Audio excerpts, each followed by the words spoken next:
যদি এটা দিয়ে হেয়ার গ্রোথ না হয় তবে অন্য আর কিছু দিয়ে হবে না।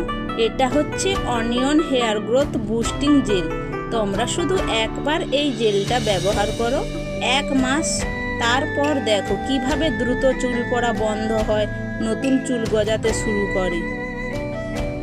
আমার আগের ভিডিওতে 3 দাদাভাই কমেন্ট করেছিল চুল না ওঠার কিছু টিপস দিতে, তাই আজকের ভিডিওটা বিশেষ করে তাদের জন্য। পাখিরা, আমার সব চুল উঠে ট্রাক পড়ে যাচ্ছে, আর কিছু ব্যবস্থা আছে? আশিস দাস, চুল না ওঠার কিছু উপায় আছে? তারপরে কমেন্ট করেছিল রমেশ মণ্ডল, অনেক অনেক ভালোবাসা দিদিভাই, মাথায় চুল পড়া বন্ধ হবে, নতুন চুল গজাতে শুরু করবে, তার জন্য কিছু টিপস দিন। তো এই 3 দাদাভাইকে বলবো তোমরা এটা বাড়িতে ব্যবহার করে দেখো, অবশ্যই ফল পাবে। হ্যালো বন্ধুরা, আমি সোনালি। আমার চ্যানেলের ভিডিওগুলি যদি ভালো লেগে থাকে তাহলে অবশ্যই সাবস্ক্রাইব করে দিবেন, আর নিত্য নতুন ভিডিও পেতে অবশ্যই ফলো দিয়ে পাশে থাকবেন।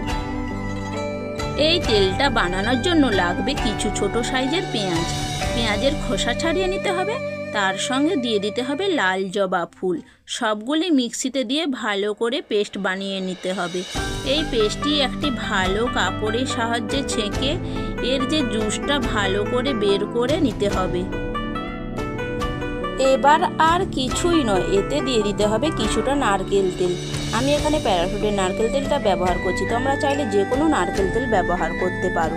আর দিয়ে দিচ্ছি 2 চামচ অ্যালোভেরা জেল, আর দিয়ে দিচ্ছি বাড়িতে বানানো ফ্ল্যাক্সিড জেল।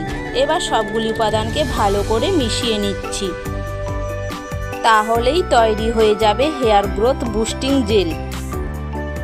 এই ফ্ল্যাক্সিড জেল কিভাবে বাড়িতে বানাতে হয় তোমরা যদি জানতে চাও অবশ্যই আমাকে কমেন্ট করে জানাবে, আমি তোমাদেরকে লিংক দিয়ে দেবো, যেটা তোমাদের চুল পড়া বন্ধ করে দ্রুত নতুন চুল গজাতে এবং লম্বা করতে সাহায্য করবে।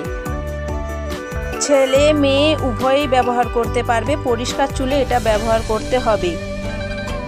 এবার এটিকে ভালো করে স্ক্যাল্পে এই জেলটা লাগাতে হবে। সপ্তাহে 2 দিন লাগাতে পারো। পেঁয়াজ চুলের জন্য খুবই উপকারী।